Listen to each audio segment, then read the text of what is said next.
Más de 17.000 empleos son impulsados por el puerto de Valparaíso y su cadena logística, transformándolo en un pilar fundamental del desarrollo de la comuna, la región y el país.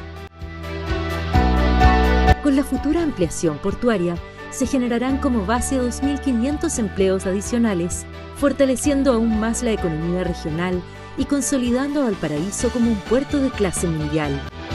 Puerto Valparaíso, creciendo juntos.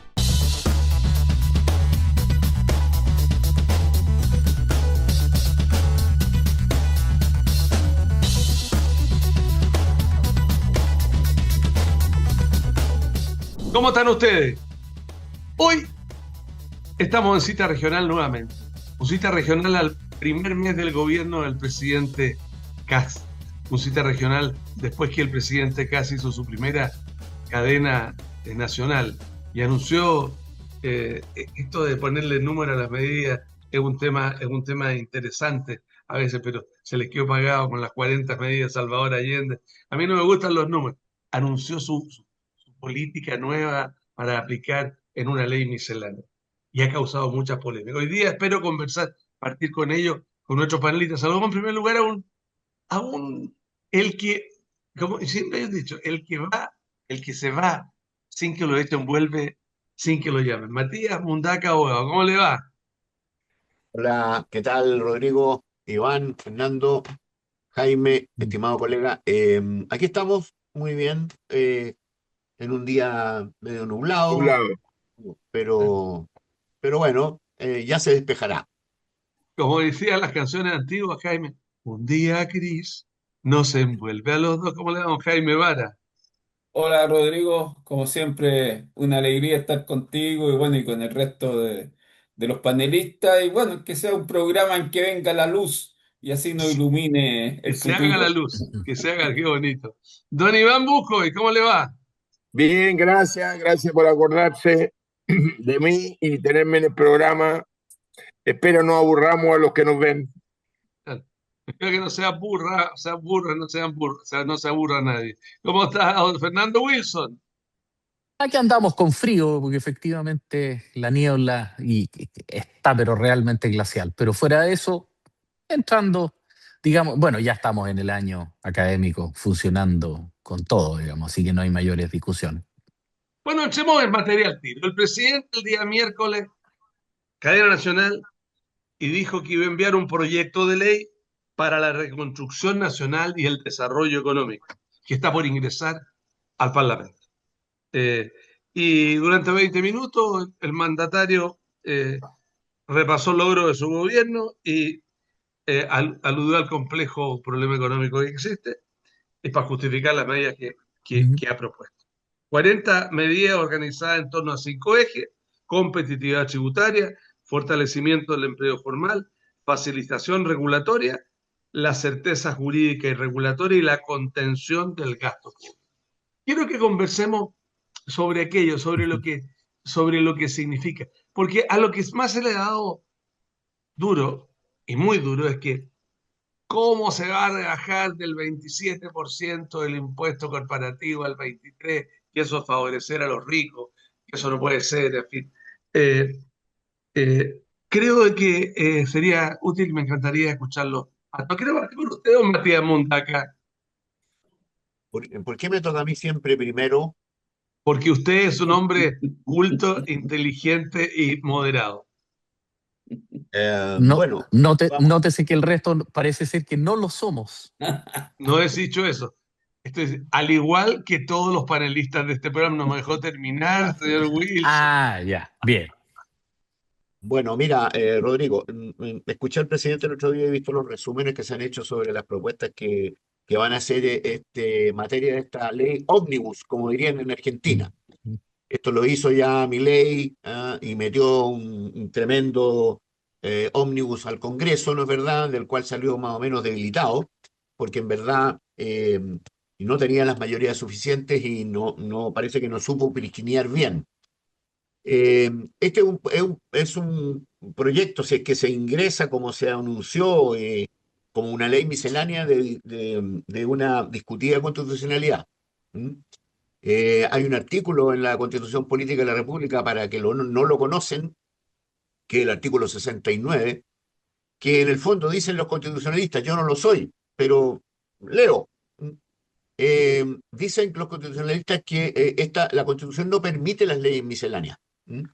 Porque no admite, ¿no es cierto? No admite eh, discusiones, modificaciones, enmiendas o iniciativas o indicaciones que no digan relación con el objeto principal del proyecto de ley.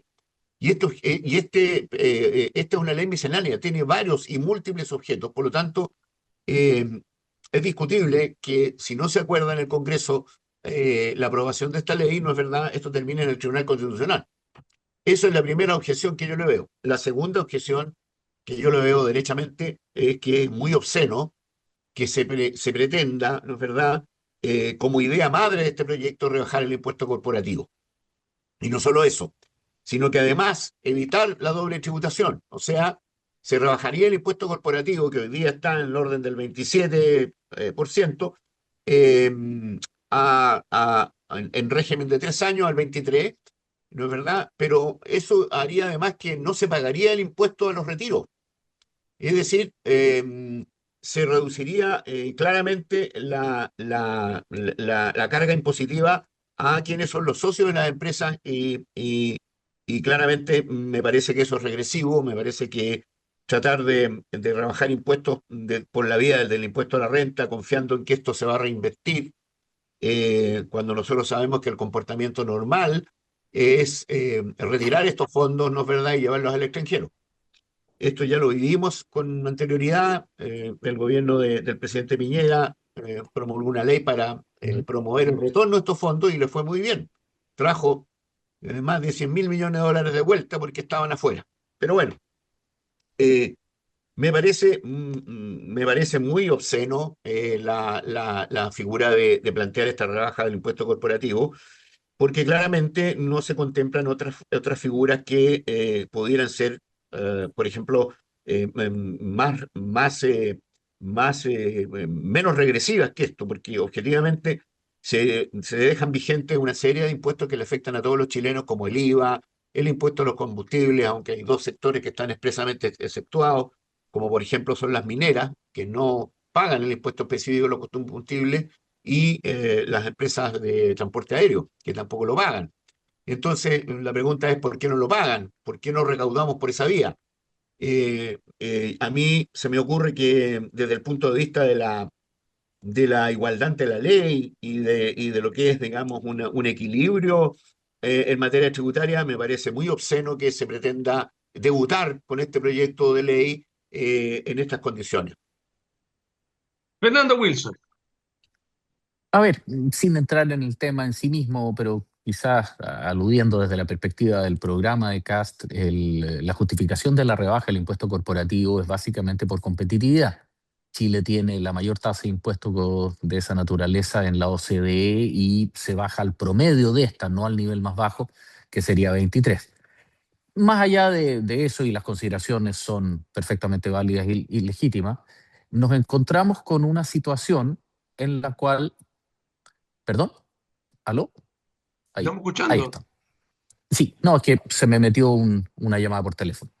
Eh, Más allá de esta situación, el elemento que me resulta más interesante a mí, considerando que para todos los efectos prácticos, todo esto venía en el programa de Cast, por lo tanto no es una gran novedad, es la configuración política del Congreso y cómo se van a buscar las mayorías para aprobar o eventualmente rechazarlo.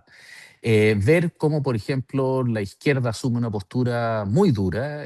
Hoy día en la mañana el senador Ibáñez hablaba explícitamente de rechazar la idea de legislar, mientras que por el otro lado, bueno, la amenaza de recurrir al Tribunal Constitucional. Mientras que por el otro lado, el gobierno parece acercarse más bien a sectores, bueno, pirquinear y acercarse al partido de la gente, pero no al partido en sí, sino que más bien a diputados en particular. E incluso, como decía la prensa hoy día en la mañana, el objetivo sería aprobarlo de manera medianamente holgada para no quedar tan atrapados y no quedar tan complicados. Dentro de esta situación, como le digo, me resulta mucho más interesante ese aspecto que el debate sobre las materias, que por lo demás están discutidas desde la campaña. Se sabía perfectamente qué es lo que quería hacer. Y por lo tanto, bueno, y ver el proyecto en sí, que recién va a entrar al Congreso el próximo día miércoles y vamos a poder saber realmente qué es lo que trae. Sabemos que son 43 medidas, pero no tenemos el detalle o la bajada de ellas. Y que en muchas ocasiones tienen un impacto o una relevancia bastante grande. Eso es lo que podría plantear en este caso. Iván Buscovich. Yo lo que llamaría la atención, este plan se le presentó como reconstrucción nacional. Y aquí hay urgencias que tienen que ver con Viña del Mar, o sea, toda la zona afectada por el incendio y los incendios del sur. Si esa es la lógica, por lo menos esta parte que tiene que ver con allegar nuevos recursos para resolver la emergencia debiera haberse separado.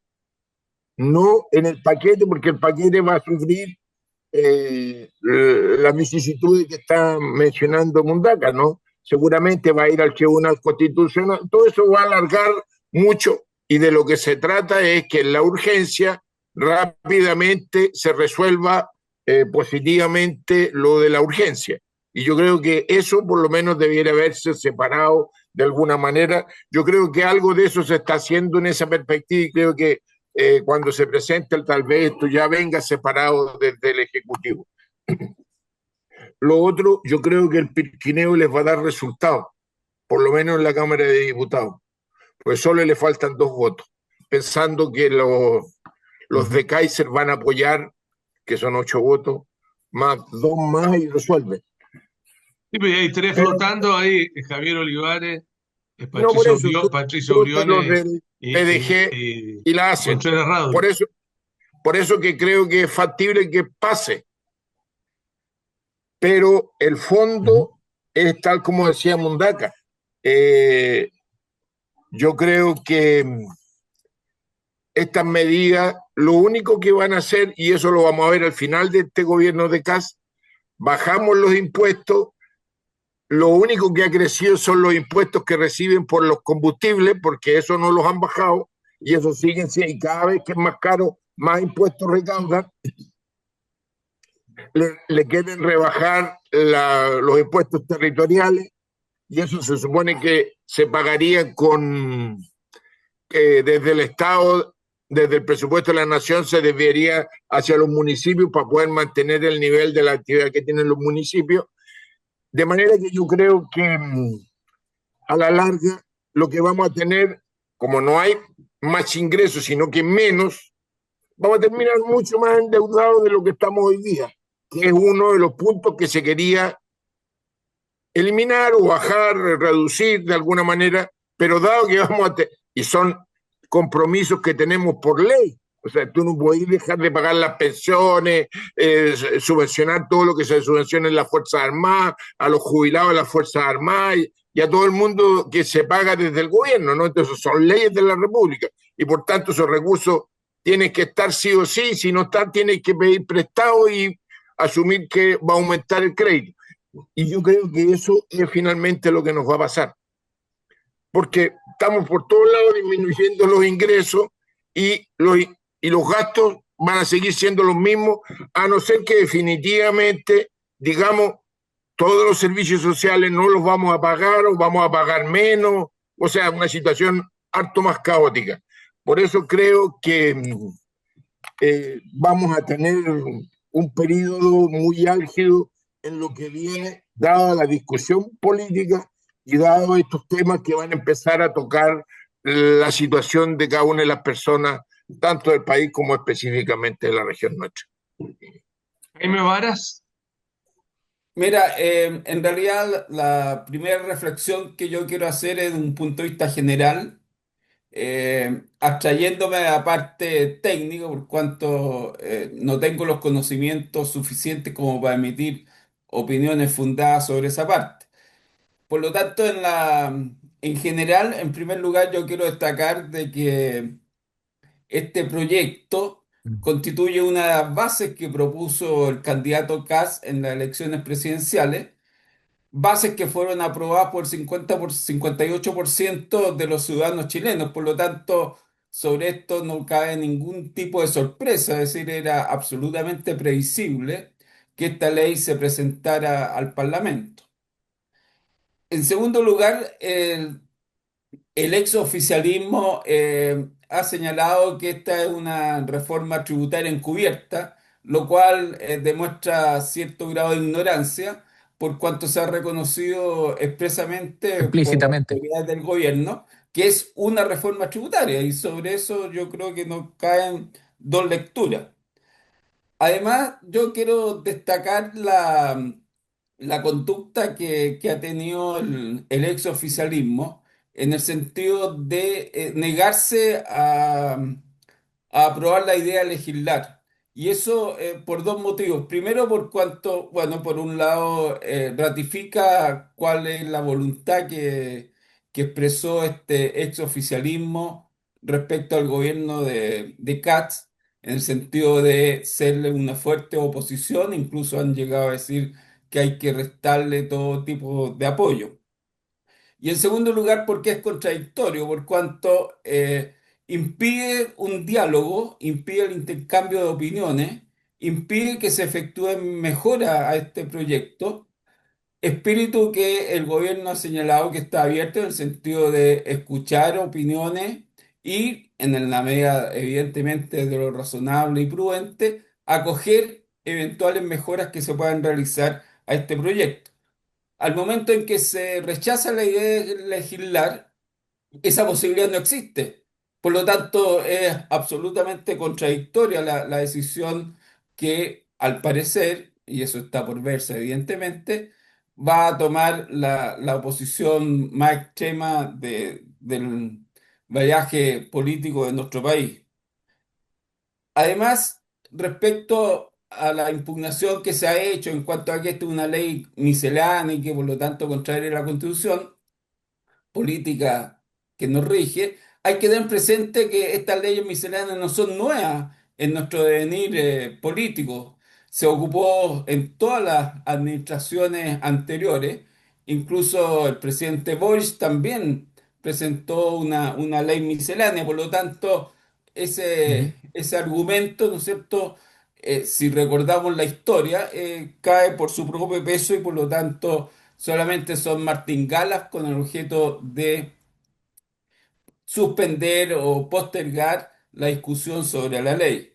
Ahora, a su vez, creo yo de que esta ley miscelánea que se pretende aprobar en un solo paquete tiene un aspecto positivo en dos sentidos. Primero, de que al no sectorizarse o al no segregarse las normas, se impide que se produzca la posibilidad de que se rechace alguna de esas disposiciones que vaya en contra de el espíritu general o las bases generales de la ley. Y en segundo lugar, también hay un tema de urgencia, es decir, si se presentan sucesivos proyectos sobre cada una de las medidas, evidentemente que eso atenta contra la urgencia por cuanto se prolonga innecesariamente la legislación sobre el particular. Por último, en mi opinión, en cuanto a la rebaja del impuesto corporativo, solamente yo quiero resaltar de que prácticamente la unanimidad de los técnicos, de los especialistas en el tema, están de acuerdo en esa rebaja tributaria. Por lo Hasta tanto, Marcel, ¿cómo? hasta Mario Marcel estaba de acuerdo. Él lo propuso Exacto. inicialmente. Entonces, insistir en el tema que solamente se beneficia a los más ricos, etcétera, yo creo que no tiene ningún sentido. Lo que sí a mí me preocupa es que, como también lo han señalado sectores empresariales, lo que sería ideal es que exista un amplio apoyo de esta reforma y se apruebe por una importante mayoría en el Parlamento, por cuanto de esa forma se asegura su permanencia en el tiempo, que es Claro. evidentemente una de las variables que hace posible el crecimiento en cuanto a la inversión. Por lo tanto, independientemente del perquineo de votos a que se ha hecho referencia, yo aspiro a que efectivamente se apruebe esta ley por una importante mayoría del Parlamento. Matías Mundaca, hay dentro de este proyecto un par de cuestiones que si se llegara a desglosar, no sé si el gobierno va a desglosar, pero hay un par de puntos que yo quiero analizar porque han sido eh, objeto de alguna crítica también. Uno es la contribución, en las contribuciones, la exención del IVA en la compra de vivienda, por un lado, ¿ya? Y la eliminación de contribuciones a la primera vivienda para los mayores de 65 años. Y el otro tema es el aumento del Fondo de la Reconstrucción de 800.000 a 1,2 billones de pesos, ¿ya? Para financiar no solo la reconstrucción de la zona de la región de Valparaíso, sino también las de Ñuble y Biobío. Entonces, me gustaría conocer cuál es la visión que tiene usted. Esto, porque uno de los mira ambas cosas desde fuera y dice, eh, cualquier mortal dice, oye, qué bueno, qué bonito, qué bien. Pero hay gente que dice que en realidad no corresponde.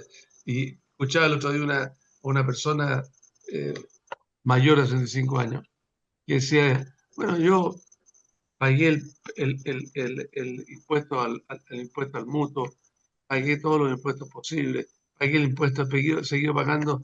Llevo, compré la casa, tenía 30 años, yo 35 años pagando al Estado por una casa que ya pagué y sigo pagando digamos, contribuciones. Y además hay sectores de Viña en que por la cercanía de locales comerciales, hay sectores que las construcciones son, ¿no?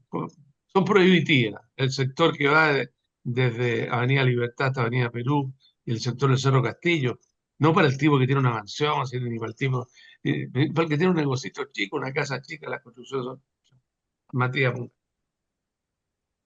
Bueno, este es un tema bien discutible porque recordemos que la gente de menores ingresos está exenta de pago de contribuciones y la mayoría de los adultos mayores tiene varias facilidades y exenciones parciales hasta el momento que aprovechan para pagar menos contribuciones. Los que están reclamando mucho y de manera todavía parece que un poco desorganizada es la Asociación Chilena de Municipios, porque el que más se ve afectado por esta falta de recaudación del impuesto territorial es claramente el Fondo Común Municipal. Entonces los anuncios dicen, mire, vamos a eximir del pago de las contribuciones de tal persona, de tal edad, ¿no es verdad?, por la primera vivienda. Pero, por otra parte, se dice que esto va a ser porque va a haber un menor ingreso, y ese menor ingreso va a afectar a los municipios, por el Fondo Común Municipal, y que se va a suplir esto con recursos del Mm. Estado central. La verdad es que eso es como una promesa vaga, no se precisa claramente qué es de dónde se van a sacar los recursos, porque son muy importantes. Dicho eso, claramente hay una postura en este país, los más extremos, por ejemplo, plantean que no se debiera cobrar este impuesto al impuesto territorial, ¿no es verdad? Porque se trata de una cuestión, un doble impuesto, ¿no es verdad?, a la vivienda. Pero claro, esas son visiones demasiado extremas que naturalmente no toman en consideración que el Estado necesita recaudar y claramente cuando se trata de bienes raíces, esto digamos, es un impuesto muy antiguo que tiene sus bemoles porque efectivamente eh, esto sube en proporción a lo que es el revalúo de los bienes raíces, un revalúo que es muy oscuro, muy secreto, muy reservado. Poca gente sabe cómo reclamar el aumento de los avalúos. Ujú. Es un procedimiento muy complejo desde el punto de vista tributario. Aquí no se ha desarrollado, como en otros países, digamos, un mecanismo público por Internet para reclamar el avalúo. Esto tiene muchas vueltas y yo creo que anunciar esto, la rebaja de impuesto al territorial a las viviendas de los mayores de 65 años, me parece que hay que estudiarlo con mucha mayor profundidad y eso va a tener que ser objeto del debate en el Parlamento. A mi modo de ver, si nosotros estamos preocupados de la gente más con menos ingresos, ellos ya están exentos el impuesto a las construcciones o el impuesto territorial, como se le llama, y por lo tanto el impacto no tengo claro el impacto, no se han acompañado estudios, ¿no es cierto?, para poder saber cuál es el real impacto de esta medida. Fernando Wilson. No, totalmente de acuerdo. Estamos en una etapa tan temprana que ni siquiera conocemos el presupuesto, o sea, el proyecto definitivo. Por lo tanto, esto va a ser básicamente, insisto, la definición de poderes relativos dentro de la Cámara. También estoy de acuerdo con Iván en el sentido que probablemente, a ver, la dupla ministro del Interior, ministro Seguegov, claramente saben maniobrar políticamente, saben pirquinear y necesitan 2 votos. O sea, ya el mismo partido PDG, o sea, está Contreras, que ya está en esa condición de limbo en el mismo PDG, ahora está Olivares también. Entonces, al final del día en la Cámara va a ser comparativamente fácil. Quizás sea más peligroso lo que pueda pasarle al presidente de la Cámara, a Alessandri, que la izquierda ha planteado incluso la intención de censurar la mesa. Pero nuevamente son amenazas gigantescas, se nota un nerviosismo en el que no está totalmente claro que tengan el poder para realmente cumplir una amenaza de ese calibre. Por lo tanto, me parece que la izquierda no está logrando calcular o medir bien su poder real y no ha logrado tener una oferta paralela, es decir, ya, ok, se oponen, pero ¿qué es lo que proponen ustedes? Entonces, al final nos quedamos con que la música la pone la moneda, y el argumento es que es quitarle impuestos a los ricos. La verdad es que no creo que resista una tramitación que va a ser larga, que va a ser compleja, más allá de que quieren tenerlo para agosto o septiembre, y que difícilmente se va a resolver en corto plazo y no pueden estar permanentemente con solo ese argumento. Por lo tanto, tiendo a creer que es mejor tratar de influir en el proyecto que tratar de negarse a rajatabla. Me llamó mucho la atención la noticia del senador Ibáñez hoy día en la mañana, sobre todo porque siendo este un proyecto de ley que afecta el presupuesto de la nación o las finanzas públicas, tiene que entrar por la Cámara de Diputados, no por el Senado. Por lo tanto, que él dé una declaración así me hace pensar que quizás sea una determinación ya formal del partido completo. Ok, los tiempos se nos pasaron muy rápido. Voy a quedar en deuda con Iván y con Jaime en la próxima vuelta, la próxima ronda. Mejoraremos. Tenemos que ir a una pausa, la pausa es breve, ya volvemos.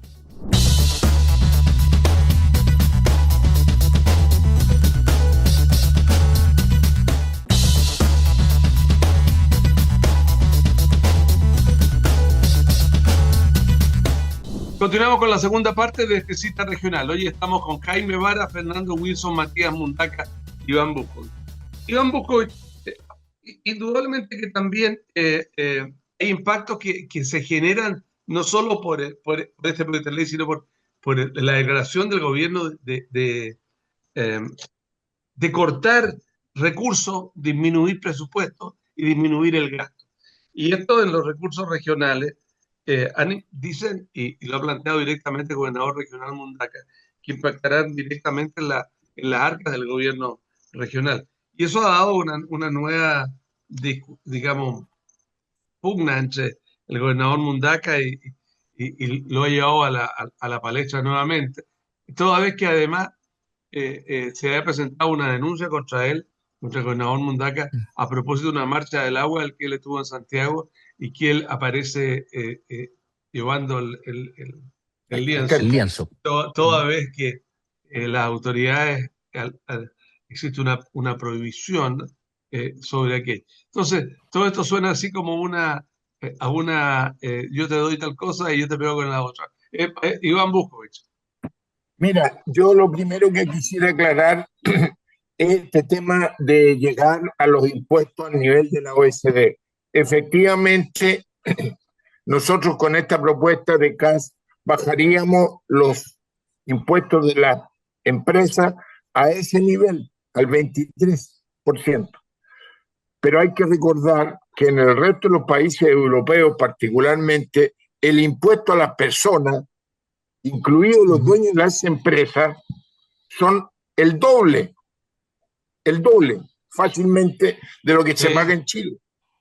Entonces, el discurso es, ok, el de las empresas emparejémoslo, pero entonces aumentemos el de las personas para que nos pongamos a Perdón, tono pero con que la OECD. No, pues, lo que es más, es no. más, en esta fórmula, lo que la empresa paga en impuestos, ese 23%, es crédito para los dueños. Se van a pagar menos aún. Entonces, de verdad, este es un tema súper discutible, pero aquí hay un tema más profundo. Chile es un país harto más pobre que esas economías con las que nos queremos comparar. Ujú. Absolutamente, Harto más totalmente de pobre. acuerdo. Y ese es Entonces, el problema. si queremos ser iguales a ellos, hagámoslo completo, po. No solamente lo que pagan las empresas, hagamos también lo que pagan las personas, para que sea realmente igual. Porque si no, es No, chistoso, po. no, Es es que puro ahí hay, beneficio para los ricos y para los pobres lo difícil. Es más, te quiero decir, se aprobó de un paraguaso esta cuestión de la benzina. Listo. Hoy día ya decreto, están claro. amenazados los camioneros, capaz que se paren el lunes próximo, porque ha seguido aumentando y no bajan los impuestos a los combustibles. 40%. De eso se trata, o sea, mientras más caro, más recauda el Estado. Sin embargo, el golpe en lo que aumenta la canasta familiar, en lo que todas las consecuencias que tiene la inflación, todo esto no se toma en consideración. Entonces yo creo que ahí tenemos un lío. Ahora, respecto de la recorte, DAC reclamó porque hubo un recorte en la época de Boris y después creo que en total son al orden de los 6.000 millones de pesos que le están recortando. En plata, francamente, para inversión no es tanto. Pero es un hecho significativo. O sea, a las regiones también se les recorta. Ok. Es lo mismo que pasa, se le recorta salud, al único que no le recortan finalmente es al Ministerio de Seguridad. Todos ¿Qué los me va? demás, ¿ah? No, ok, perfecto. Todos los demás van a sufrir esta rebaja del 3%. Yo creo que hay muchas necesidades y yo creo que el problema es que eso no se dimensiona. Jaime Vara. Mira, volviendo al proyecto, dos cosas. La primera es respecto a la exención de contribuciones, en el sentido de que es sumamente acotada, es decir, solamente se aplica a la primera vivienda. Por lo tanto, todas las propiedades que Y de están mayores de 65. destinadas a comercio están excluidas de esta exención. Sin perjuicio de eso, hay conciencia de que evidentemente produce un impacto en el fondo común municipal. Y respecto a eso, el gobierno ha sido muy claro en el sentido de que se van a contemplar compensaciones a esa rebaja. El segundo aspecto que también yo creo que es importante considerar es que, como ustedes saben, conjuntamente con el proyecto se debe acompañar un informe financiero que justamente diga relación con el efecto que las eventuales modificaciones producen a los recursos fiscales, entre otras materias. Por lo tanto, yo también sobre eso sería más prudente y esperaría ese informe financiero con objeto de saber, ¿no es cierto?, efectivamente cuánto es lo que afecta a los ingresos fiscales y cómo el gobierno pretende compensar esa rebaja con objeto de, evidentemente, seguir cumpliendo con sus obligaciones, que ya lo ha reconocido, en cuanto al financiamiento de los programas sociales. Por lo tanto, esperemos el informe financiero y ahí sacaremos las conclusiones en cuanto a los efectos que produce este proyecto en las arcas fiscales. Matías Mundaca. Yo tiendo a estar de acuerdo con Iván. mm, Por eso que digo, y dije al principio que me pareció un poco obsceno empezar esta cazuela con esta rebaja al impuesto corporativo, sobre todo teniendo presente que se elimina en el fondo el impuesto a las personas, a los propietarios de las empresas, el impuesto a la renta personal, porque se imputaría lo que se ha pagado por parte de la empresa al impuesto a la renta de las personas. Año. Entonces, es un problema que desde el punto de vista de la justicia tributaria aparece aparece muy grotesco porque por otra parte, no es verdad, eh, se mantienen una serie de impuestos que afectan directamente a todo el mundo, a todas las clases sociales, y son impuestos regresivos. Nosotros sabemos que son impuestos regresivos, pero en este país estamos acostumbrados a hacer estas cosas. Estamos acostumbrados a crear impuestos para la emergencia o para la reconstrucción. Y que después queden. Una vez, claro, una vez me acuerdo que hubo hasta una recolección de joyas para la reconstrucción. Yo era chico en ese tiempo, pero me acuerdo.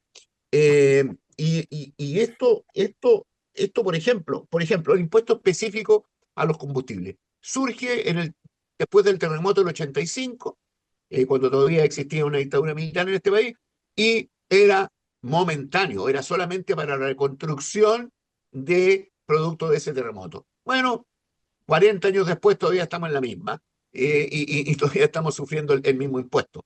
Entonces, claramente, esto tiene que tener un poco más de se tiene que exigir un poco más de una bajada de titulares. Lo que se anunció por parte del presidente el otro día, ¿no es verdad? Son titulares. No hay ninguna especificidad, no hay ninguna explicación de las medidas.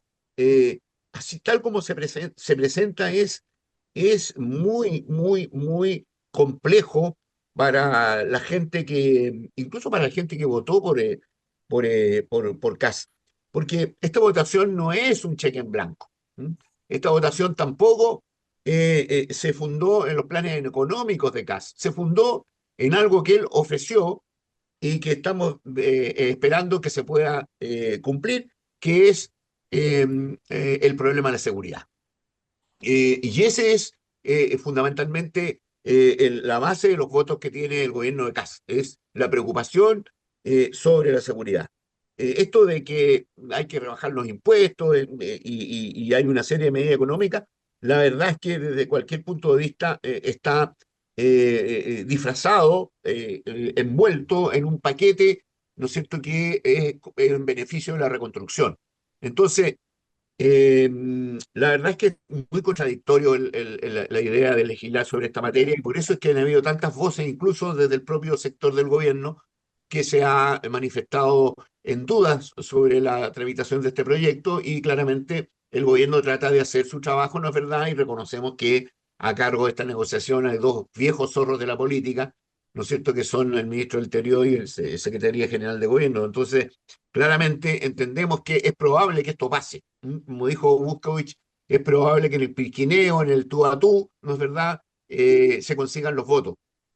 Luego, en la tramitación va a empezar el problema. Y yo veo muy difícil que esto esté listo para agosto y septiembre. No, no lo creo. Ok. Fernando Wilson. A ver, solamente un comentario de complemento a lo que planteaba Iván hace un rato atrás. La idea de esta rebaja de impuestos para el impuesto corporativo no está orientado para bajar los impuestos de los que ya están acá, sino que básicamente para atraer inversión. Chile ha perdido 7 u 8 oportunidades de inversión más o menos importantes. Recordemos centros de datos, Amazon, Google, etcétera, que no se instalaron precisamente, entre otras cosas, recordemos también la permisología, por esta situación. Eh, por lo tanto, es evidente que la estructura impositiva de los países OCDE de ingresos sobre los $35.000 per cápita es dramáticamente distinta a la nuestra. Pero en esa situación, primero, nuestro objetivo hoy día, más que tener una igualación de estructuras tributarias, es tratar de lograr llegar a los $35.000 de ingreso per cápita, y eso implica ser competitivos, cosa que hemos ido progresivamente dejando de serlo. Y eso también se conecta con el tema de las contribuciones, en términos de que ahí hay un problema ético, digamos, básico. Una casa o una propiedad inmueble, uno la compra, pero en términos estrictos está básicamente arrendándosela al Estado, teniendo que pagar 4 cuotas de contribuciones anuales que de alguna manera son bastante poco presentables. Ahora, como decía Jaime, la exclusión va a ser para propiedades de primera vivienda de mayores de 65 años, es decir, es una trancha extremadamente acotada.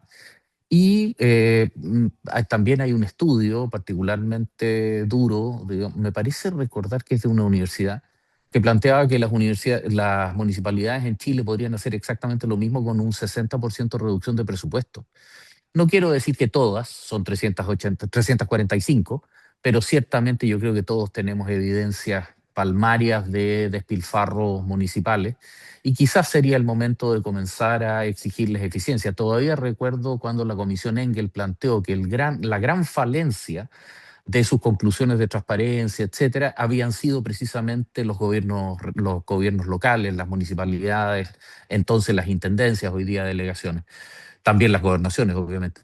Por lo tanto, yo sería un poco más prudente con esa materia y esperaría a ver. Ahora, la velocidad del tratamiento de este proyecto de ley, nuevamente, esperar y ver. Todo depende de la correlación de fuerzas y de alianzas que consigan establecerse. El PPD y la DC ya han mantenido, no se han cerrado en su negativa como el Frente Amplio, el Partido Comunista y el Partido Socialista. Esperemos a ver qué es lo que ocurre. También está el PDG con sus 13 diputados, hay varios diputados sueltos por ahí.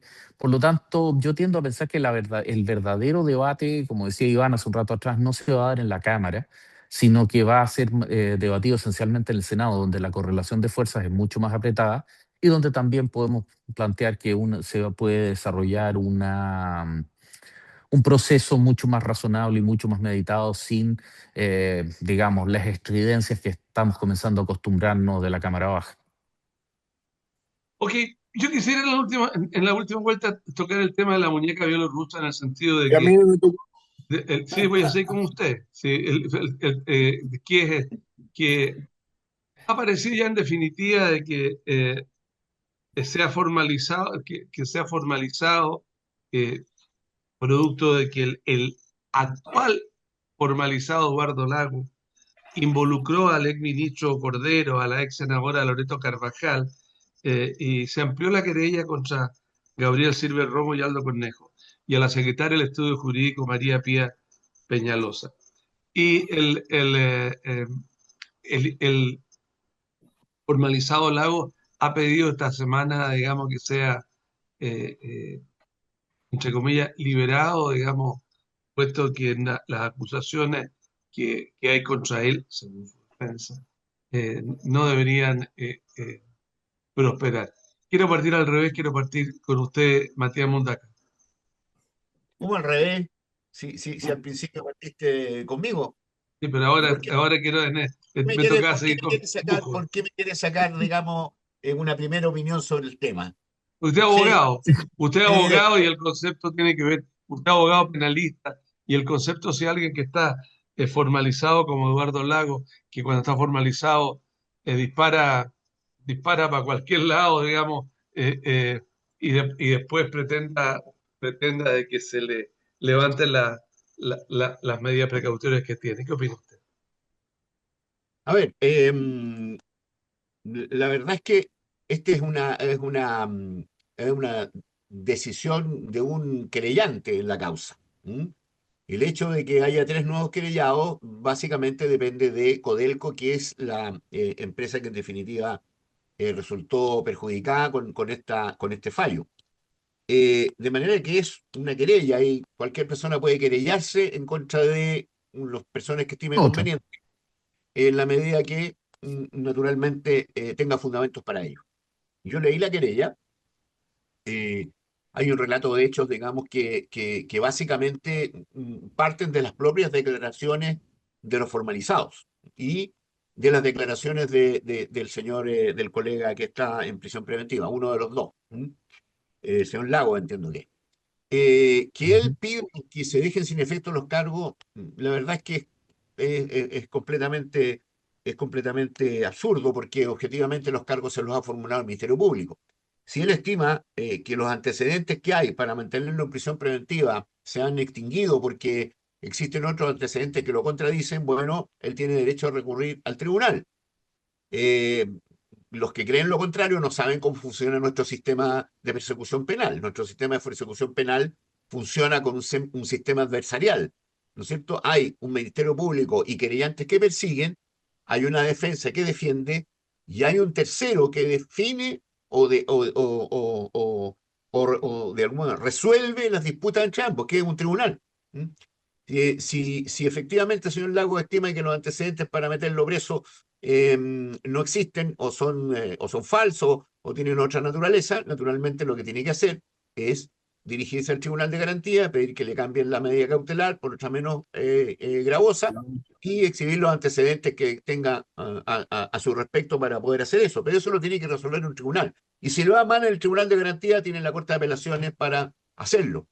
De manera que, como digo, esto no es nada más que el ejercicio de una acción penal por parte de uno de los afectados y naturalmente será el curso de la investigación el que determinará si efectivamente este lío que hay entre estos abogados, ¿no es verdad?, que eran parte de un mismo estudio, eh, se termina por resolver. A mí, de todas maneras, me parece de muy mal gusto, me parece francamente repulsivo el hecho de conseguir por el medio del dinero fallos judiciales. Me parece que eso no lo puede hacer un abogado, menos lo puede hacer un ministro de Corte de Apelaciones o Corte Suprema, ¿no es verdad? Y por lo tanto, si ustedes me preguntan a mí, las medidas cautelares son proporcionales a los delitos que se le imputan y será muy difícil que logren dentro de poco tiempo verlo de nuevo en la luz del día.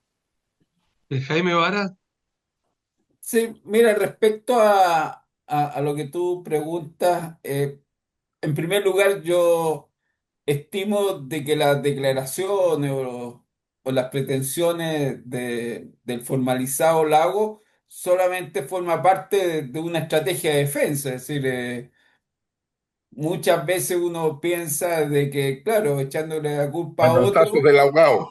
se disminuye la responsabilidad que uno tiene. Por lo tanto, yo los marco en eso. Y en segundo lugar, efectivamente, la ampliación de la querella es por parte de Codelco y por lo tanto, si bien es cierto, yo no conozco el tenor de la ampliación de la querella, pero debo presumir de que cuenta con los antecedentes suficientes como para imputar estos delitos que se investigan a las personas que ya se han mencionado. Por lo tanto, Codelco está ejerciendo un derecho que le otorga la ley y será el proceso de investigación quien determine si esa imputación es que está haciendo Codelco se encuentra no fundada en la ley. Iván Buscovich. Mire, yo lo que lamento es que haya aparecido Heraldo Cornejo en en toda esta trama, porque es una persona que aquí en la región es bien conocido, destacado, un abogado prestigioso, y que aparezca vinculado, lo lamento profundamente. Espero que en el juicio se aclare su papel y que no tenga mayores trascendencias, pero lo encuentro fatal y tal como decía Mundaca, de muy mal gusto lo que está pasando, ¿no? Creo que eh, esto de la corrupción a ese nivel nos pone en jaque sobre el conjunto del sistema. Y eso es lo problemático a mi manera de ver. Si hay jueces que finalmente se comprometen vía pagos a unos determinados resultados, yo la verdad que encuentro que estamos en el peor de los mundos y así evidentemente lo que hacemos es que el sistema empiece a crujir. Fernando Wilson. No, totalmente de acuerdo, y este incidente nos recuerda que hay múltiples causas por motivos de corrupción dispersas a través de todo el espectro político, avanzando lenta y silenciosamente, y que de repente nos dan este tipo de destellos. También tenemos el reporte de uno de los asesores del exalcalde Daniel Jadwe, que plantea que le entregaba cantidades considerables de dinero en efectivo para pagar incluso detalles que venían en cajas de zapatos de una marca determinada, para pagar sueldos, etcétera, de distintas organizaciones. claramente es de suyo evidente que tenemos problemas de probidad severos a nivel institucional y uno esperaría que hubiese una reacción y un tipo de acción de parte del sistema político en lugar de estar peleando por proyectos de ley que no han sido ni siquiera entregados a la Cámara. Digamos, nos estuviéramos preocupando de este tipo de fenómenos que amenazan la continuidad del sistema político completo, es decir, cómo podemos, digamos, rebatir a un candidato populista diciéndole que el sistema institucional funciona de manera mejor que las promesas que él hace, si es que estamos teniendo este tipo de incidentes con personas, y ahí me uno a lo que planteaba Iván, personas de renombre, reconocidas, tradicionalmente consideradas como probas, comienzan a aparecer enredados y manchados en esta situación. Todavía no está claro si es que realmente es verdad que están involucrados o es simplemente un alcance que están haciendo para tratar de salvarse. Pero al final del día nos encontramos en un escenario bastante lamentable que es el gran telón de fondo de todo el quehacer político de Chile en el día de hoy. Gracias, Fernando Wilson, Iván Busco, Jaime Varas, Matías Munda, que indudablemente que hoy día el sistema judicial establece la presunción de inocencia. Y uno debe entender que la misma manera que la senadora Camila Flores, el exalcalde Aldo Cornejo y el ex diputado Javier Silva, todos ellos son inocentes hasta que se pruebe lo contrario. Y que el tema de que estén implicados en una investigación judicial, eh, mientras no esté claro y determinada Ujú. una sentencia, el problema es que es difícil sacarse lo que se le tire encima cuando se transforma con estas redes sociales en una cosa muy Correcto. terrible. Su minuto final, Iván Busco. Yo quisiera decir, a propósito de que me rebatió Fernando el tema de los impuestos, eh, yo creo que es de justicia pagarle impuestos y que los impuestos tienen que tener un sentido. No Ujú. todos pueden pagar igual. Yo creo que los que más tienen que aportar más. Esa es mi lógica, que es Ujú. contraria a la que está proponiendo la propuesta de Cast. Y creo que ese es el fondo de la discusión. Yo creo Ujú. efectivamente que los que tienen más tienen que aportar más. Mira, aquí están reclamando por lo de las casas. Pagamos todos los años permisos de circulación. Cuando compramos el auto lo compramos con IVA.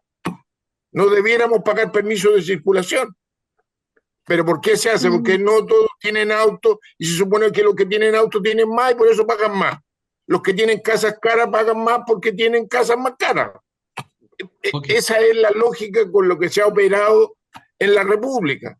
Y ahora lo que se quiere es decir, no, aquí vamos a pagar todo y mantenemos el 19% para todos los productos, afectando obviamente a los más pobres. Ese es el tema, yo creo. Jaime Vara, Ujú. Mira, yo me voy a escapar del proyecto de ley y quiero hacer dos comentarios. Uno es el de rechazar enérgicamente las declaraciones del presidente Trump sobre el Papa León. Es decir, Ah, creo que muy es bien. algo absolutamente reprochable. Bueno, y así también lo ha hecho la Conferencia Episcopal de Chile.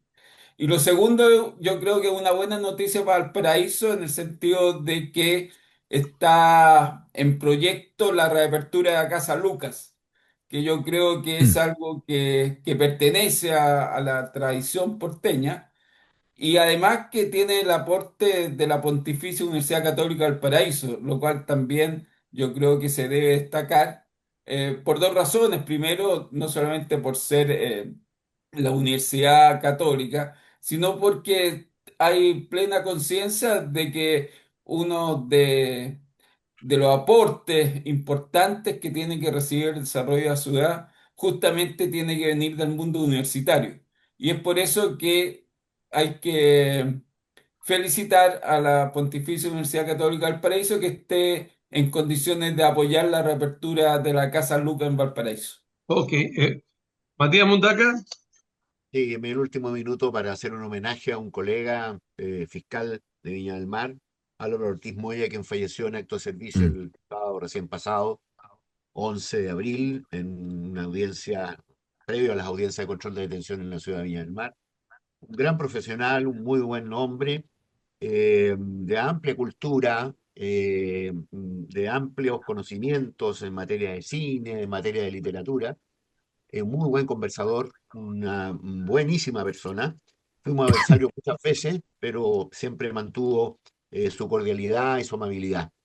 En los momentos tristes que está viviendo, le mando un saludo a su señora y a sus hijos, porque sentimos que hemos perdido un gran colega y un gran fiscal. Fernando Wilson. Ujú. Bueno, unirme al pésame, si bien no conocí directamente al señor Ortiz, la verdad es que fue impactante la circunstancia de su muerte y, bueno, siempre alguien que hace bien su trabajo y es un buen vecino de Viña del Mar merece una despedida acorde. Respondiéndole a Iván, solo 3 ideas menores, digamos.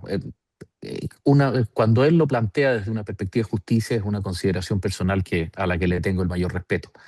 Yo personalmente no tengo problemas en pagar impuestos en un sentido teórico, considerando que son el aporte que todos hacemos para vivir en sociedad. En ese sentido, no creo que haya nadie que no sea pactista desde, no sé, Hobbes, Locke, Rousseau, etc.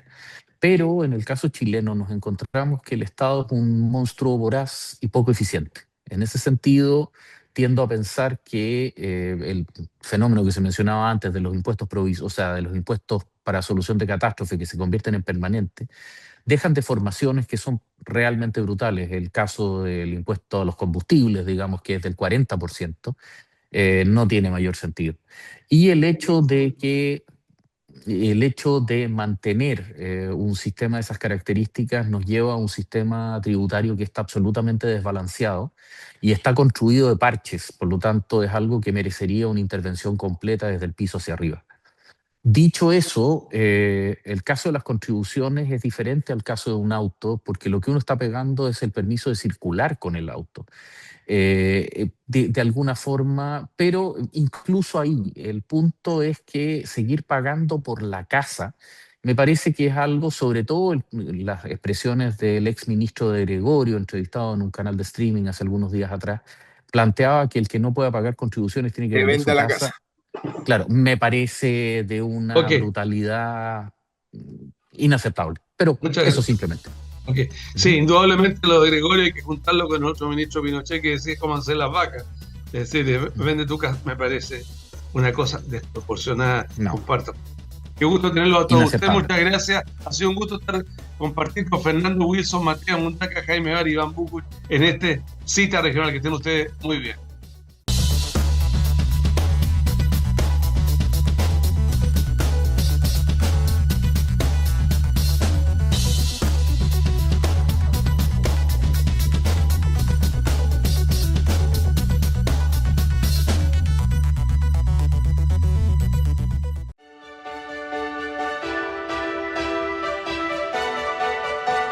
Más de 17.000 empleos son impulsados por el puerto de Valparaíso y su cadena logística, transformándolo en un pilar fundamental del desarrollo de la comuna, la región y el país.